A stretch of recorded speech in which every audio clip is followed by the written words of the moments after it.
Díobh is mis Carmel agus Ibrahim man seo leabhar an Canisip Seán ag Condaí an Comháin. Anocht chun sé anna áthasarm fáilte all-mhór a chur rith Frank Galligan, fear a bhfuil clú agus cáiléir. We're delighted this evening to welcome Frank Galligan to our Bealtaine Festival. This is the last in our series. We've had an event on each Tuesday evening for the month of May. Frank Galligan was born and reared in County Derry. Ach tá fréamh láidir aige I Condaí an Comháin. He has a very strong connection with County Cavan. He is a radio and TV host, a newspaper columnist, and he's been a facilitator with Pushkin Trust Northern Ireland and has undertaken much work in creative writing with cross-border initiatives for both children and adults alike. But Frank is also an amazing storyteller. So sit back and enjoy this evening. Sí siar agus bon sult as an tranola. Gur míle mágah. Hello, I'm Frank Galligan, and firstly I want to thank Carmel Cusack Smith and the Cavan Library for inviting me to do this storytelling session, albeit in a different way this year. I enjoyed on my last occasion being up there physically, but hopefully that will not detract too much from my stories on this particular video that I'm delighted to be sharing with you now. Those of you who haven't heard me before and you're hearing the accent and you're also thinking the surname Galligan, that's very Cavan. It is indeed. My late father Mick Galligan was from Killishandra, and I grew up fishing around the lakes on the holidays and been immersed in the whole wonderful mythology of Cavan football, more of which I'll catch up with you in a wee minute. But Dad was all his life practically from the age of 19, 20, 40 years a guard in Donegal and passed away sadly in 1996. And it often strikes me that had he lived another year he would have seen not only Cavan winning the first Ulster title in many years in 97, but managed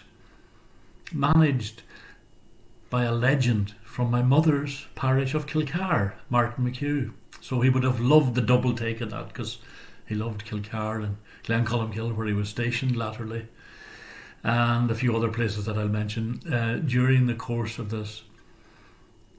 But I so loved what we called the Cavan holidays every year. And I remember a very funny story being told once upon a time in Pat Sexton's. It was a great wee pub in Killishandra, and after we'd be finished fishing out in the Castle in Hamilton or on the lakes around the town, we'd head in, and the men obviously would have their pints or whiskies, and we would delight in the best mineral, as we called it then, in Ireland, and that was Cavan Cola. Because when you poured it out slowly, it was a lovely dark colour, but it almost had a Guinness top in it, so you felt so big like your dad, didn't you? But legend has it anyway that there was a conversation after we departed once upon a time in Pat Sexton's, and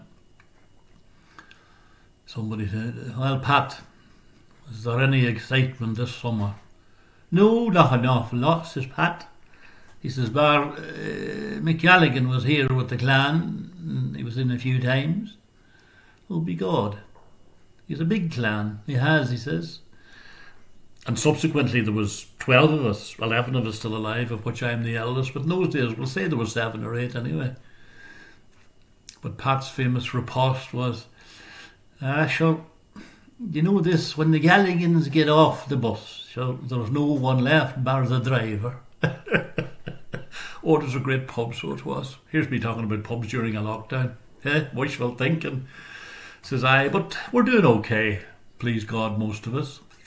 And you know what they say, by way of consolation, when you're over the hill you start to pick up speed. Yeah. And I never complain about old age. You know why? Because the alternative's a damn sight worse. But I remember down in Castle Hamilton with my cousin Michael and counting the amount of perch, and if we're lucky an odd wee jack pike that we caught. And funny enough, I went back years later out of a romantic notion, and it was all dried up, and I was so sad at the bridge looking down, and it was hardly a trickle how times had changed. But we'd walk from Drumgo into Killishandra and various other places in between. And there was a famous character called the Buckskin, or the Bullskin, was it? Anyway, we used to call to the skin on the way back and would throw a few perch into him just to watch. He had a big old skillet pan. Do you remember them? Oh, thanks very much, lads. Now, he says, I'll have a feed now. And he would lift the perch, and he wouldn't gut them or skin them. And I don't remember butter or anything being put in his pan, but he fired the perch onto the pan, and very shortly afterwards, we were smoked out of the house, and that's why we used to do it. Wonderful times. And I mentioned football at the beginning of this. And Dad would have been so proud, not only of Cavan beating Donegal. As you might imagine, my allegiance is to my own county, but my second soft spot, and it's a big one, is for Cavan all those years. But Dad used to go Galligan when we went to Killishandra. We used to call to Ellie the butler to hear the stories and other neighbours coming in for the Galligan. But very importantly, and I didn't realise the significance of this, years and years later, he said, you know those two old boys with the moustaches in Drumgo? Yeah, I do. Well, he said, that was Thomas and Dick McLean. Great footballers in their time, he says. I'm sure when I looked them up, of course, they were legends. Legends, played for Cavan way back in the 1960s and 70s or around that era. But most extraordinary of all was when he informed me years later as well. He says, do you remember the other house we used to go to and there'd be a fierce talk of football? Now, when I say a fierce talk of football, until I was 10 years old, I thought I was a Cavan supporter. Until Dan Logue from Downings in Donegal, a great friend of my dad's, we were coming home from a match in Ballybofey, and as usual, Charlie Gallagher from Cavan, good Donegal name by the way, Charlie had put over the point, of course, that beat Donegal. So Dad and Dan Logue and myself were in the wee van, the fish van. Dan had the fish van, I was slippering and sliding around in the back. And for the want of something to say, says I to Dan, didn't Cavan play well today, Dan? Well, with that he hit the brakes and the old van slewed into the side of the road around about Cranford. And he turned around and he says, listen, young fella. Well, he said, listen, so-and-so, I think. I never heard anything like it at the time, of course, because I was a young fella. Don't let, and he pointed at my father, he says, don't let that idiot, or idiot he would have said, it's a half idiot, of course, in Cavan. A half idiot is twice as bad as a full idiot. My father explained the mathematics of that, which has fascinated me ever since. He says, you're a Donegal man, says Dan, and don't let our father fool you. So when I got home, I said to Dad, what's going to happen here? Because he'd been taking me to matches that Cavan played in, and I always went to the Cavan side, and he took me with him, being the eldest Gawson. And I suppose he said, I've got a good enough value out here by now, he says. From that day on, I was a staunch Donegal supporter, albeit with a very soft spot for Cavan. And Dad would have been so proud to see Thomas Galligan and Raymond Galligan, the performances by the lads this year, and the All-Stars. And all the Donegal Galligans are very proud of those guys, let me tell you. Anyway, Thomas and Dick McLean, as I say, was one of the houses. But the other one, he said, you know who was that? He said, that was the gallant John Joe Riley's father in the Derrys. I remember the house, I remember visiting, I remember listening enthralled to the heroics. Wow, I was in a legend's house. And another legend was Packy Fair, and Packy was married to a lovely lady from Carndonagh, Donegal. And we used to go to see them in their pub in Killishandra. And of course, Packy, being an All-Ireland winner back in the 30s, the football talk was, well, from when you went in to when you left. But you didn't care, because you had a couple of Cavan colas. And across the road were the Hayes brothers, and they were fierce characters. I so enjoyed the Hayeses. I remember back in the late 90s taking my two sons down to fish in Cavan, and now they go down themselves. I taught them how to fish, now they outfish their old fella. We went into Hayes anyway, and Jim Hayes was there. How's it going? I said, hello Jim, lovely to see you, and how's your father and mother? And we know the usual blather and natter and all that. So I said, everybody's grand, thanks be to God. So my eldest fellow Rory was just 18. So I said, I'll have a pint of Guinness, and there was no Cavan Cola then, sadly. I forget what I got the young fellow, a soft drink, maybe a Coke. And Rory says, yeah, can I have a pint, Dad? So I got him a pint. Oh, be God, says Jim, a pint of Guinness. Now I hope you're in no hurry, says he. And Jim never hurried, but the pint was wonderful. So at in those days, of course, before the Euros, there was the punts. And Rory was very proudly holding a 20-punt note, and he wanted to be a gentleman and a scholar. And he says, Mr. Hayes, I'll pay for that round. And Jim looked at him. Rory didn't know he was being wound up or set up. And Jim looked at him. Mr. Hayes, Mr. Hayes. I don't ever recall being called that by you're a mannerly young fellow. Oh, the breeding's in you. And this went on and on. Rory was fascinated. So anyway, when he handed over the 20-punt note, Jim put it between his two teeth and kind of went, oh, listen, no, I don't. And then he held it up to the light and looked at it again. And Rory got all excited as an 18-year-old kid. Oh, Mr. Hayes, it's grand, it's kosher, it's, you know, the 20-punt note's fine. Oh, now I don't doubt you. And I'll tell you better still, he says to the young fella, I'll give you as much change as I can. God rest him. His brother Joe. Great memories of Killashandra, a town that I still love so well. And of course that's why I love Tom Moore's wonderful ballad As I Walked the Road to Killashandra, because I often did. I know it very well. So what about my father's journey to Donegal back in April, May? It was the end of the big snow, 1947. I nearly said 18 there. That's a bit queer age then. If he had died in 96. Anyway, he was about 19 years old, and in those days, guards didn't go to Templemore. They went to the depot, the Phoenix Park depot in Dublin, where he shared a room with Tom Galligan from Dunlow. And Tom was a great fiddle player, God rest him too. And his son was another great fiddle player. In fact, the three sons are, but you'll know Paddy Galligan, who's a producer in RT as well. Small world. I ended up getting to know and be friendly with Paddy years later, just fascinated by that combination of coincidence with his dad and my dad. But anyway, it was the time of the big snow. I'm sure you've seen documentaries of it, because it was very bad in Cavan as well. I've researched it myself and written articles in the newspapers over the years.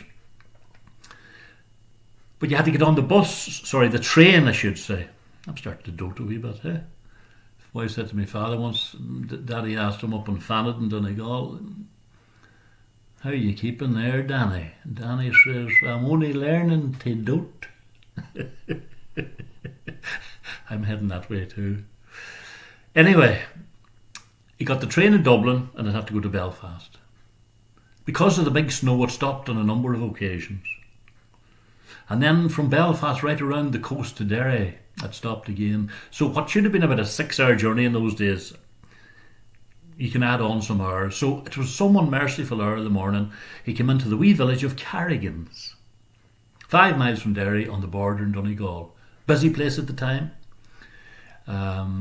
Customs men and guards. But the old sergeant, who was a Leitrim man, he had come down a couple of times and he was losing patience with this train not coming in. Now the sergeant had a big Alsatian dog, and some unmerciful hour of the morning he came back down. He had stood for a while, the snow was hopping off him, and the train from Derry pulled in, and this Gawson got off, black-haired, dark-eyed Gawson, very fit looking, and a pack in his back, looking around in bewilderment. And then my father takes up the story. He says, I remember looking over my first image of Donegal, he says, was the silhouette of a man and a dog, and they were white. So I walked over, and as I approached them, both of them shook themselves, and the snowflakes cascaded down onto the station in Galligan's.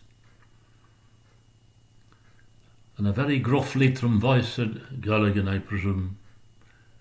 To which my father, Mick Galligan, responded, "Be God, Sergeant," he says, "for a minute there I thought I was in Alaska." To which the sergeant from Leitrim responded, "Oh yeah, that's all I need." A comedian from Cavan. "Listen, young fella, when you're in Donegal a few months," he says, "you'll bloody well know you're in Alaska." Isn't that a lovely introduction? Of course they ended up the best of friends. But the extraordinary story is, by May, when the snow was melting, Dad remembers going out with other guards and farmers. And and now that part of Donegal wouldn't be hilly or mountainy like West Donegal. It'd be good, flat, arable land, the planted land of East Donegal. But in an odd wee place where there was a dip and the snow had melted, they found sheep and cattle. It was like something in a Jurassic Park, frozen solid. He never ever forgot that.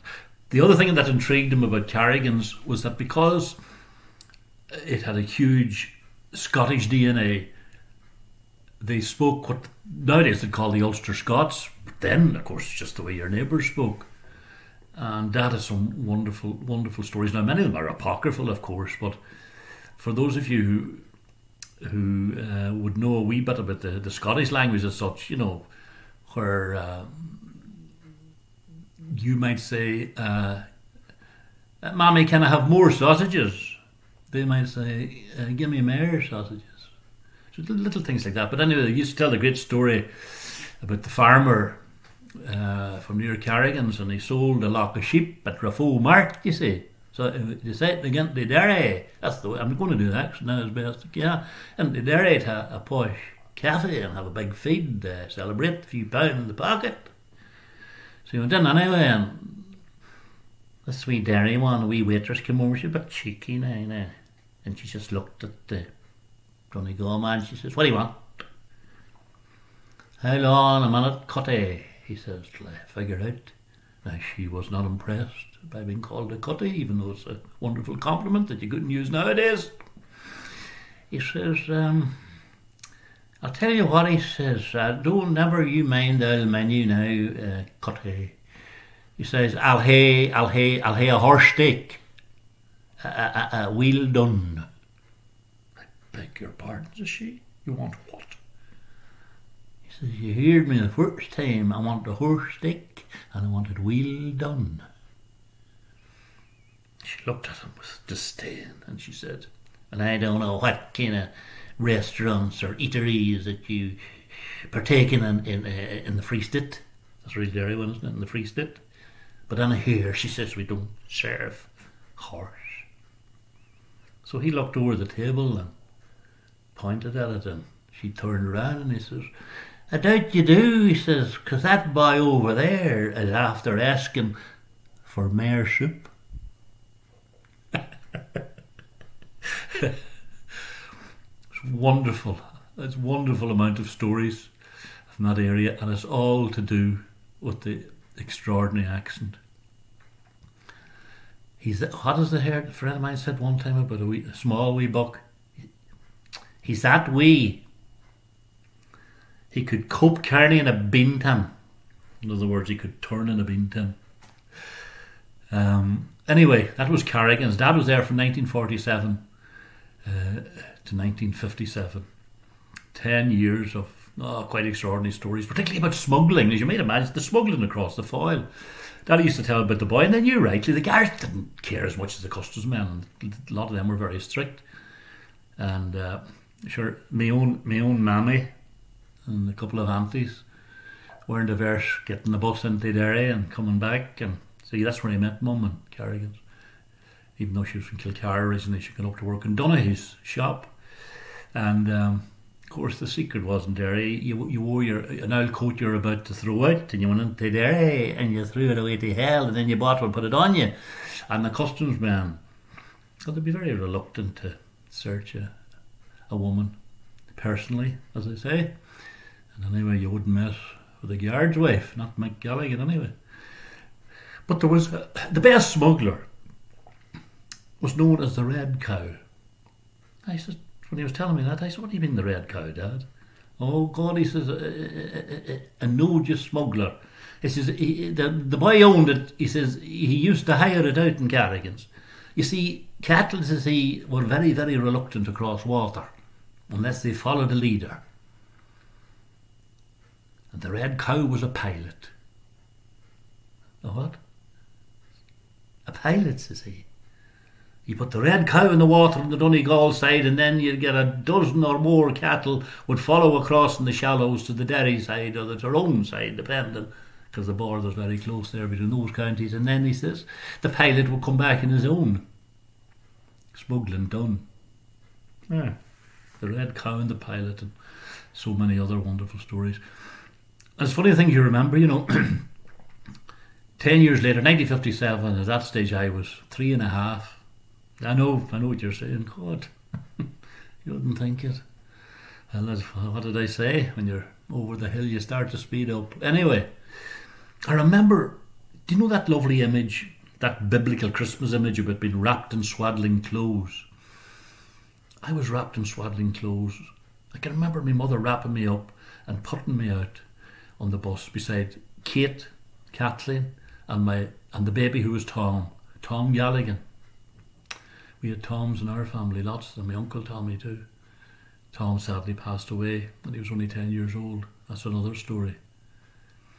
But I remember the Loch Swilly bus. There was no CIE in North Donegal, The Loch Swilly bus trundling on to Letterkenny, then switching, and we ended up in the village of Carrigart. I wasn't even 4. That's where I went to school, and that's, I suppose, a place that retains so many memories for me. As does Cavan, as I said at the very beginning of this. And eventually they were building guards houses, 2 guards houses, and that was it.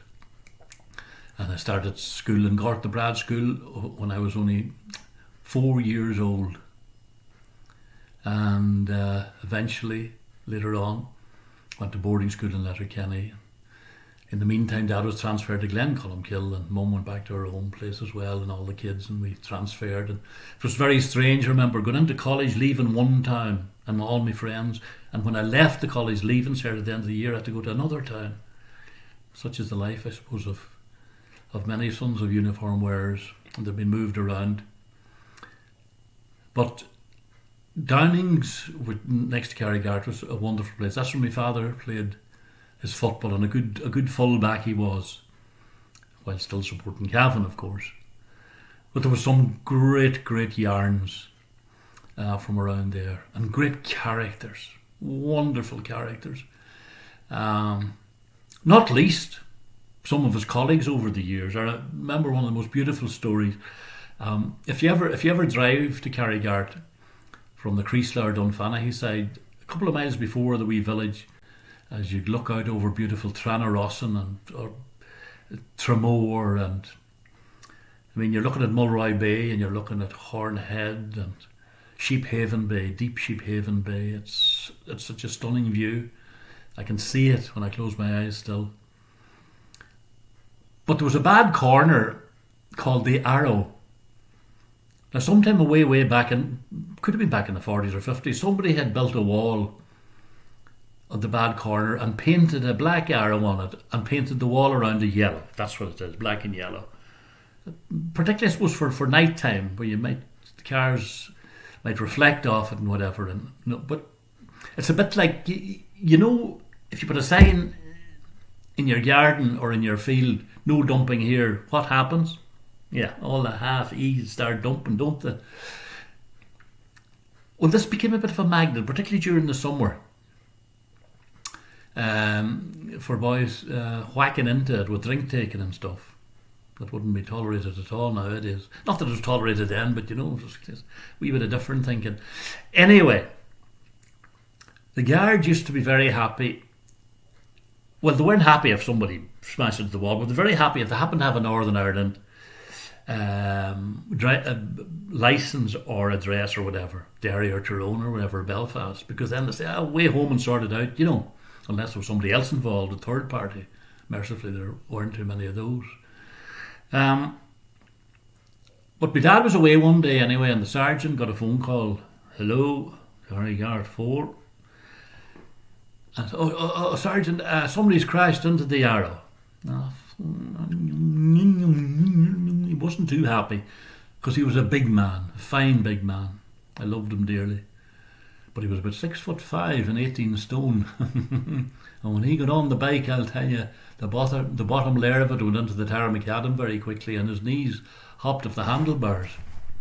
So you'd always know and see him coming on an old bike, a bit like that. But it was a bit of an uphill, a couple of miles uphill to the Arrow. By the time he landed, the sweat was beating him. It was a hot summer's day, and he was in the worst humour. And there was an old consul. Do you remember the old consul cars? Ah, yeah, buried sideways in the Arrow. Now the Arrow was stood it; it's still there. And this fellow was lying out. His head was lying out on the side of the road, and he was frozen at the mouth, kind of singing, you know. And the sergeant, before even the sergeant looked at the registration plate, he knew by the song the buckie was singing where he was from, you know. Oh, I know a wee spot, and I'll tell you its name. Sure it lies to the north now. I'll tell you its name. He said that again. It's my own little birthplace, and it's on Irish soil, and they call it lovely Derry on the banks of the Foyle. You know, and like most Derry people, he was a fair old chanter. The sergeant had no patience. Nowadays, of course, with CSI and GSOC and everything involved, he'd be treated with kid gloves. But the sergeant caught him by the collar like a kitten, and he was well over it, and he lifted him up in the air. He says, "Did you not see the Arrow?" says he. "You northern, who are you?" To which the dairyman famously replied, Arrow, Sergeant, jeez. Sure, I didn't even see the Indians." Oh, isn't it weird now to be doing this by video? If I was sitting on a high stool about 2:30 in the morning, of course I shouldn't be. Nor did I ever. One of these stories about that time roll off one another, so I hope I can as we say in Donegal, mind a few of them for you now. The other great one was that the time my father landed in a wee spot, and the sergeant says to him, "First thing I'm going to show you what to do is how to empty the public houses. There's only 4 of them. And I have a methodology." My father says, "Oh, a methodology?" He says, the bosses like that word, and they would recommend you use methodology if you can at all. Oh, because Dad. So Dad hooked up after him first night, and in those days the pubs closed, we'll say 10:30 or whatever. The sergeant stood like a totem pole in the middle of the wee village, and he looked right, looked left, you know, it's like the Green Cross code, and looked right again. And my father standing, kind of hunched down like that behind him. He says, "Now, if the clovers at 10:30, he says, make sure you give them a half an hour, and then they'll not be as vexed." Oh, very good, said my father. A bit of flexibility as well as methodology. Anyway, when it came to within 20 seconds of 11 o'clock, the sergeant started to count down. Eventually he went 10, 9, 8, 7, 6, 5, 4, 3, 2, 1. And then he took a deep, deep breath. And he went, "Home! Home, ya hoorshers, home!" And there was about 5 seconds of silence. And the next thing, the 4 doors of the public houses opened. And the customers, mostly men, started streaming out. And as they passed, went, "Good night, Sergeant. Good night, Sergeant. Good night, Sergeant." And he turned around and he says to my father, "That's how you empty the pubs around here." To which my father responded, he says, "Very good, Sergeant. I don't know if I have the voice." What was intriguing about those old stations was that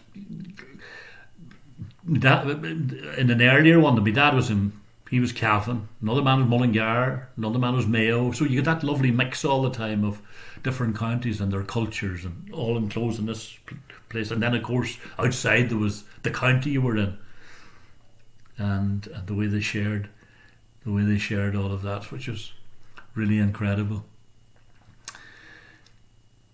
But probably the greatest character in all the places we were was in the village of Carrigart. I was asked to say a few words after he passed away a few years ago at his funeral. He was an absolute genius.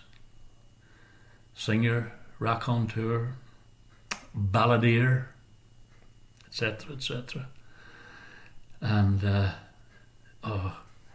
great beard and very intense blue eyes, and a real low, raspily Carrigart voice. And it was a great voice, and it kind of held you. But there was wonderful, wonderful stories about him. And I remember, I suppose, one of the great ones.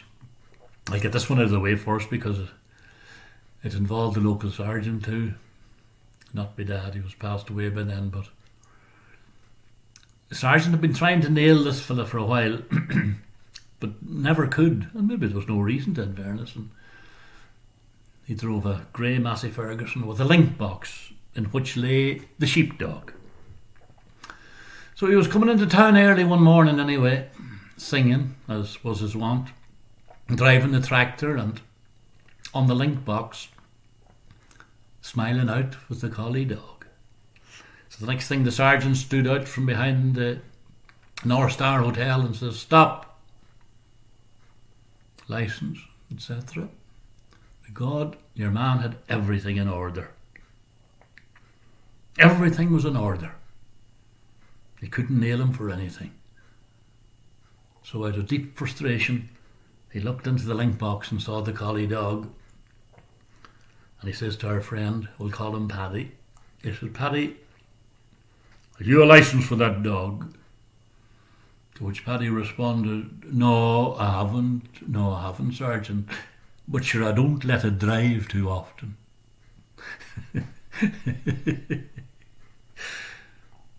Another time he was entertaining a group of visiting Americans down on the North Star I mentioned earlier on. It was the Carrigart Hotel. The sergeant jumped out from behind of. Anyway, it's local geography, it'll not concern you. But Paddy had been entertaining, and the Americans were just off a plane from Belfast, and now they were tired and jet lagged, and they wouldn't be used to having a few scoops during the day like Paddy would. Anyway, they were due to meet the following day because he was kind of helping them out with their genealogy. You hear a lot of ologies in this, haven't you? Methodology and genealogy. Plenty codology too. So off they went anyway. Paddy had a good old night's crack anyway. Following day, he was coming into town, and one of the Americans was stretching himself after the breakfast on the steps of the hotel, and he spotted him and says, Paddy, come here. And Paddy went over and says, "Good morning to you. Did you enjoy yesterday?" And the Yank said, "Oh, well, yeah, it was good. We were tired, Paddy, we were tired, but not we're refreshed today. We'll certainly meet up later, but I have a question to ask you." "Fire away," says Paddy. He says, "One of our company lost a 50 note yesterday when we were with you." Paddy says, "Oh, what? A 50 note?" He says, "We may have dropped it on the, my friend may have dropped it, I should say, in the hotel bar, or perhaps out on the street. Would you know if anybody's found it or anything? 50? Paddy thought for a minute, and he says, "A 50 note. Oh God," he says, "tell me this," he says, "was there a hole in it?" The American says, "Was there a hole in it?" Paddy says, "Aye." And the American says, "I don't think so." To which Paddy famously responded, he says, "There's a queer hole in it now." Oh, if I think of a few more of Paddy's before this wee session's out, I'll update you on them and whatever. Anyway, that was the wonderful wee village of Carrigart, and Dad's proudest moment was 1957, the year he landed, and Downings won the Junior County Championship, and he was in the team. It's a photograph I treasure myself very, very much. Anyway, subsequently, and in due course, as I say, he ended up in the beautiful, beautiful part of Donegal, Glen Columkill, my mother's adjoining parish of Kilcar. Those were happy days. And I had left college and I spent 1 year at the Tech in Carrick, the happiest year of my life, having escaped, literally and metaphorically, boarding school. But like Carrickart, there was great characters, and Dad loved when he came home in the evenings, he'd take off his cap with all surround him and he'd have a few yarns, because he loved people. And he did a bit of farming as well, sheep farming and cattle farming and bits and pieces with the big clan that he had. But there was no better crack than vividly telling you about who he had met during the course of the day. He particularly loved the parish of Glen Columkill. He said, the most civilised people in the world, he said one day. And I said, God, that's a fierce generalisation, Dad. But the story goes, and I can see him doing it, the story goes that you might remember back in about 74, is it? Do you remember Ned Garvey? He was the commissioner of the Gardaí, and there was missives being sent around to stations about kind of upping the figures and why has there been no crime reported and blah, blah, blah. So the sergeant was kind of concerned. He says to me, Father, God, I got one of those. And sure, he says, we can't, there is no crime around here. This is Glen Columkill, sure, we can't make it up. So anyway, there was supposed to be a response sent back to the commissioner. And legend has it that the sergeant, in his decency, said, look, Mick Galligan is a good man with a pen, let him write it and I'll stamp it and sure we'll send it. But here's the stamp it yourself, I'm away out on the bike or whatever. So let's say the question was, why has been no crime reported in Glen Columkill since 1968? To which my father famously responded, allegedly, around here even the dogs don't fight. Wasn't that wonderful? Said it all in one sentence. Now, it had to go via the chief super in Sligo, I was told. And as luck had it, hadn't he joined in 47 with Mick Galligan and he spotted it coming through. So Ned Garvey, the commissioner, never had the pleasure of reprimanding my father. Or no, it wouldn't have been him, it would have been the sergeant who had stamped it for being cheeky. Around here, even the dogs don't fight. Yes, indeed. That was great. The fact that he was in the Gaeltacht was an interesting thing, because being a Cavan man, he didn't know much Irish, and sure, when he was in Carrickart, he was in the Brack Gaeltacht, the edge of it too, and Downey's was Gaeltacht, but he always seemed to manage. My mother, great Irish, being from Kilcar, and we all grew up with fairly good Irish, but he had good book Irish, and he was diligent, and he was self-taught, and he used to tell very evocative stories of what it was like he had left school when he was 12, and at the age of 14, imagine, he was breast cutting turf in the bog of Allen, and they used to live in these big old ex-army corrugated camps. He says it was tough going, and I always remember, when he talked about the few pleasures left in life, he says, he'd always look forward to a Sunday when you got the sausage. The sausage was the lad. But while he was in the camp in the bog of Allen, he hooked up with a fellow from Connemara who had absolutely no English. Daddy was fascinated by this. No English. Just Irish. And he was very lonesome. And he and Dad got very friendly, and between the jigs and the reels and language problems aside, he wanted to send home most of his money to his mammy in Connemara every week and send her a wee letter, but he had no way of... He wasn't literate either, so Dad was, even at that age, even though ordinary schooling, was very well read and was always a great writer. So what he used to do was, as best as he could, he would write a letter in English to your man's mother enclosing the money, and throw in a few embellishments himself, and make the letter a nice one. And then he would post that letter to the parish priest. I think it was in Inverin in Connemara, and then the parish priest would go into this lad's mother with the letter in English, but he would translate it in Irish to the mother and hand her the money. And that story always stuck with me. what a wonderfully human story. I often wonder where that lad ended up. God rest him. But Dad, as I say, ended up wearing a uniform for 40 years, most of which he enjoyed, because, as I say, his great love of characters. Now, when I started working on radio, BBC Radio Foyle in Derry, Dad was fascinated by that, and I was doing a programme called Frankly Anne-Marie, and I was the Frank end of it, obviously, Frankly, and she was in Belfast, so we rarely worked together, but because of the modern technology, we co-presented a programme, an afternoon programme, for a few years, and there was always a bit of repartee and banter between us, and Dad used to love this. But the surreal part of it, as my mother would tell you, was that what he would do, he'd plug in the earphones to the big old wireless, right? Or it was not a wireless, obviously, it wouldn't be a place for it, but one of these that my sister Nora bought him. But he'd plug in the earphones anyway, so that he could hear us and nobody could interrupt him.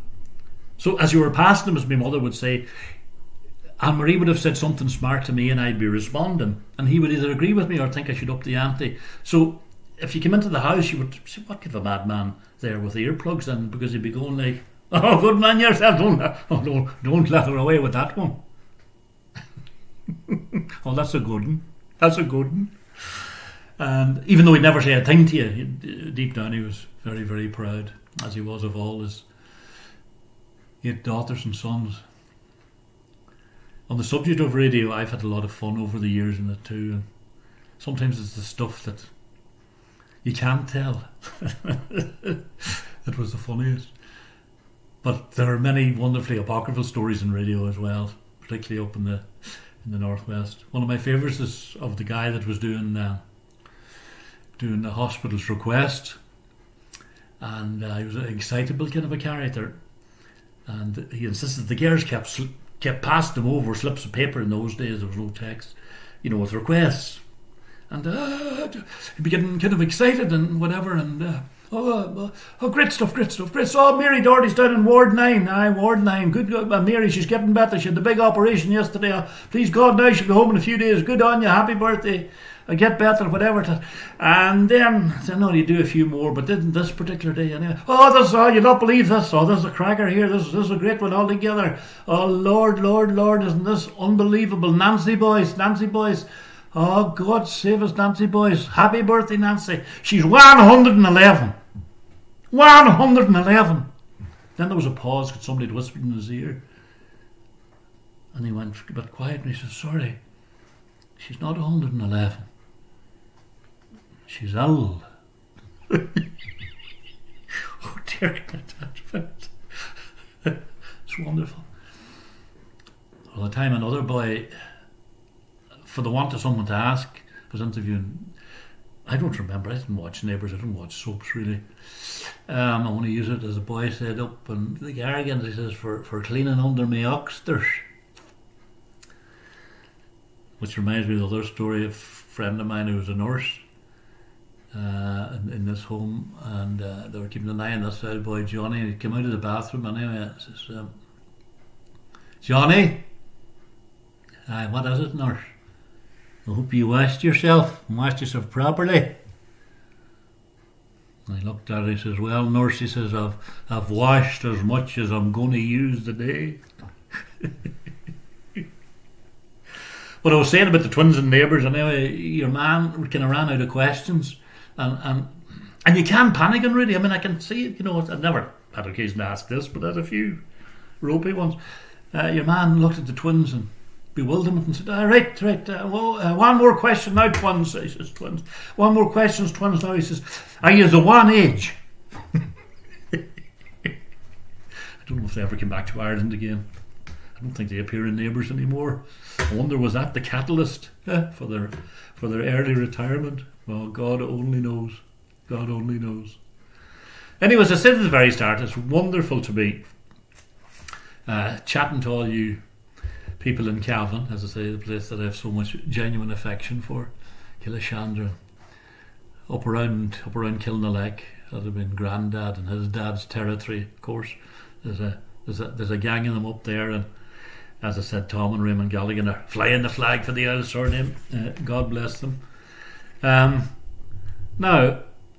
you notice when I take off the glasses and I look down at something and I squint away, that's vanity, it's called. Yeah, that's vanity, isn't it? Unbelievable. No, innocent times, videos, and all this Zoom and stuff. I can remember one of the early televisions, and it wasn't in our house.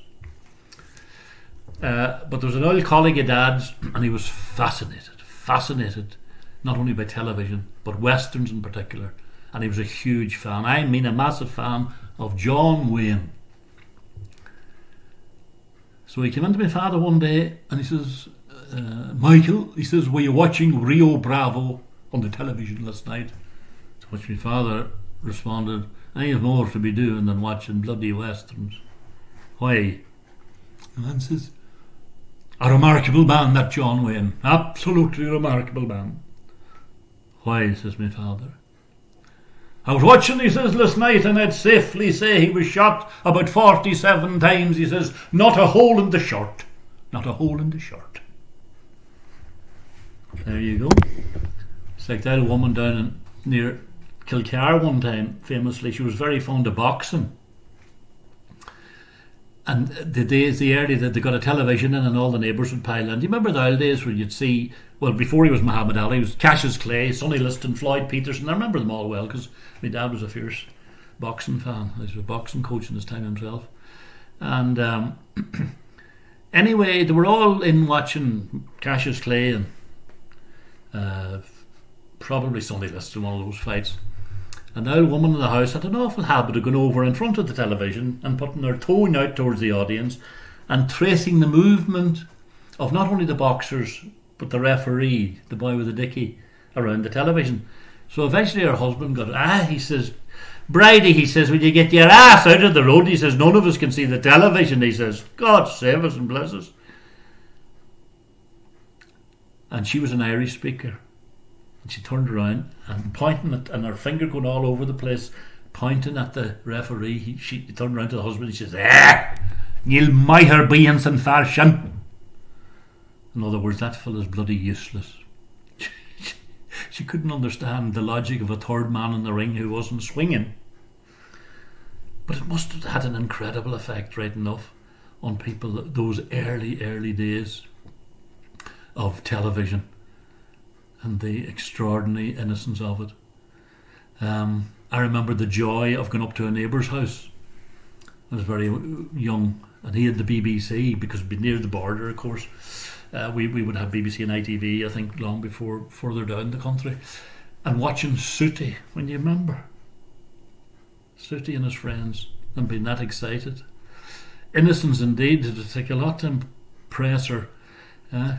Or win over the Waynes nowadays, wouldn't it, compared to those days.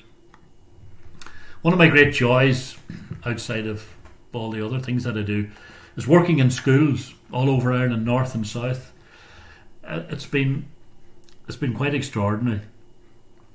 And kids are great because they're very honest and very straight, and they'll come up with extraordinary stuff, kind of beyond the realms of imagination, as it were. And I've had great fun with so many of them, particularly when it comes to when they're dangerous, and they come in maybe and they'll say, wait till I tell you what happened at home, and the teacher goes, shh. But even in the poems, it's absolutely wonderful. My favourite is that getting some kids to work with colours and describe the colours by using their sense of taste and smell and touch, etc. It's something I do quite a bit. It sounds almost like a cognitive exercise, I suppose. But this wee boy, there's always one wee boy and he's a bit forward or cheeky, you know what I mean? And this wee boy up in the north, he says, I don't want to use them old boring colours, Mr. I says, what boring colours? He says, them old oranges and greens, like, they're boring colours. And them reds as well and blues and whatever, I'd rather use far more sophisticated. I'd rather use more sophisticated. I said, sophisticated colours, Jimmy. Them ones. Well, I says, give me an example. Well, he says, I was thinking of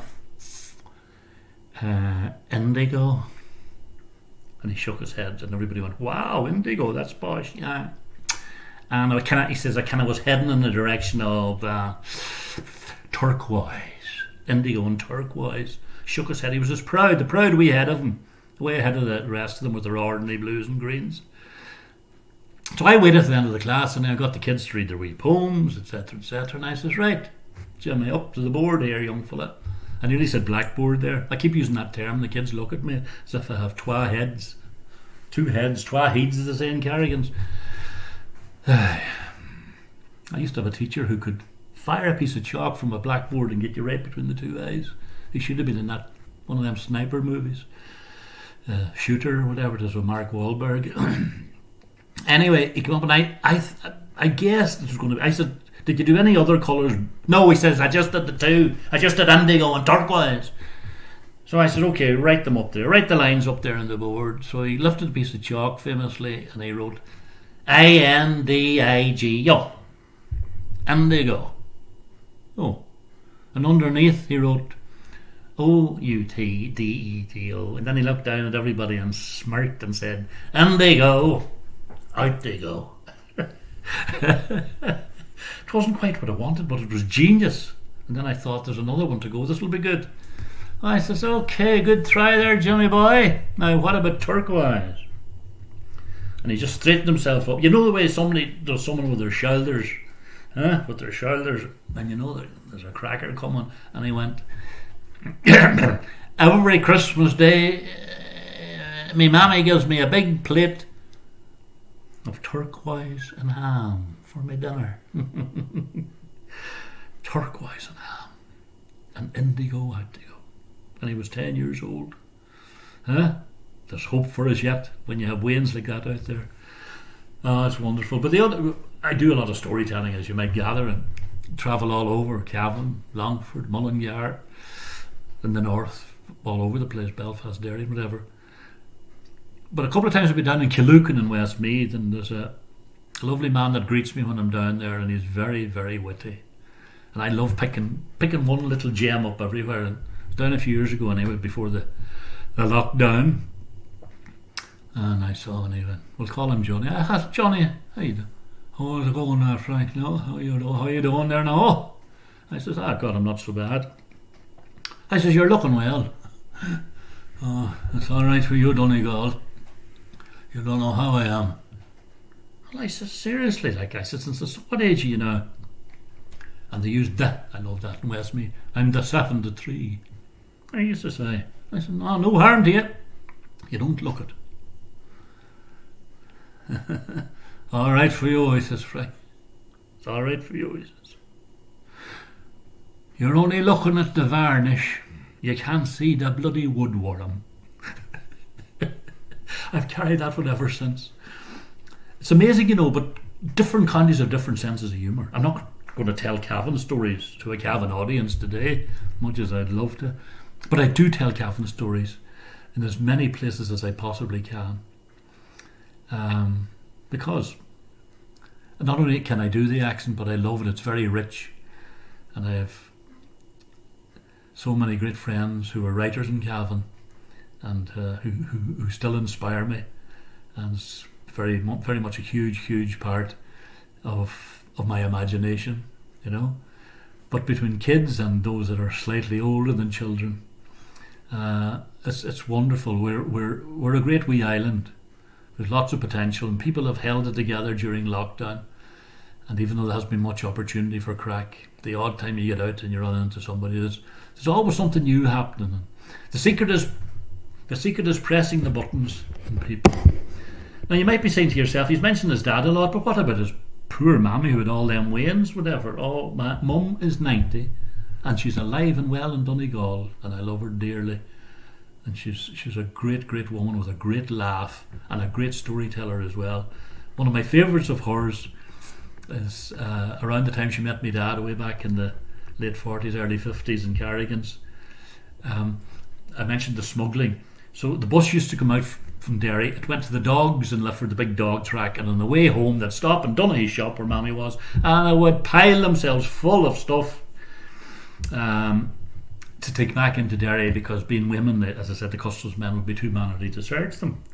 But there was one woman who had especially she had a big corset.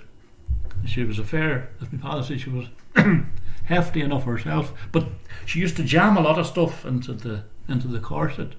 So this particular day, anyway, the bus was due to leave, and everybody was on the bus, barrier one, Biddy anyway. And the bus driver came in the Derry. "Benny, will you hurry up to hell there?" He says, "We're about to go back into Derry there. Hurry up to hell there." And my mother was smirking away and laughing at this and whatever. And my mother's name is Anna. But in a fit of desperation, you want, pull the corset and look down. There was a wee bit of room left, but not a whole lot. And she says to my mother, "Anna," she says, "a pound of butter and flatten it, and a tin of condensed, and dinge it high." Dinge it high. That's one of Mum's many wonderful reminiscences from around there. And then her great story about meeting up with Dad and marrying in Kilcar, and her first time going down to Cavan and meeting the people there. She still treasures so many of those moments. Well, I'm going to put on my glasses now. Do you know why? I've lost all track of time. Carmel Cusick Smith will be laughing at this. Oh, I'm nearly at the hour, but not quite. What I want to do to finish off, because I love poetry, this isn't one of my own. This is one of Peter Dixon's poems. I love his stuff. It's called "The Colour of My Dreams." And I suppose it's a poem of hope. And it's about a little child in the class who's got autism, and who realises that he or she has something that's slightly different, but is very positive about it. It doesn't matter what anybody else thinks, they're getting through it. And it's very cleverly put together, this. And when he talks about being dyslexic rather than dyslexic, I nearly didn't say it. That's a word they've just found out, he says. And then they don't know CAT from KUP, cat from cup. That's a way, just to give you what the spelling's like. But it's called "The Colour of My Dreams." I read it often. It gives me great hope. I read it to children. I read it to teachers. And for you parents out there as well, and boys and girls, God bless you. "The Colour of My Dreams." I'm a really rotten reader, the worst in all the class, the sort of rotten reader that makes you want to laugh. I'm last in all the reading tests. My score's not on the page. And when I read to teacher, she gets on such a rage. She says I cannot form my words. She says I can't build up, and that I don't know phonics, and I don't know cat from cup. They say that I'm dyslexic. That's a word they've just found out. But when I get some plasticine, I know what that's about. I make these scary monsters. I draw these secret lands. I get my hair all sticky and paint on all my hands. I make these supermodels. I build these smashing towers that reach up to the ceiling, and they take me hours and hours, and I paint these lovely pictures in thick green drippy paint that gets on all the carpets and it makes the cleaners faint. I build great magic forests. I weave bushes out of string. I paint pink pandarellos and birds that really sing. I play my world of real believe. I play it every day, and teachers stand and watch me, but they don't know what to say. They give me diagnostic tests. They try out reading schemes, but none of them will ever know the colour of my dreams. Please God, all your dreams will be very, very colourful. God bless you. Slán you for, and we'll talk soon again.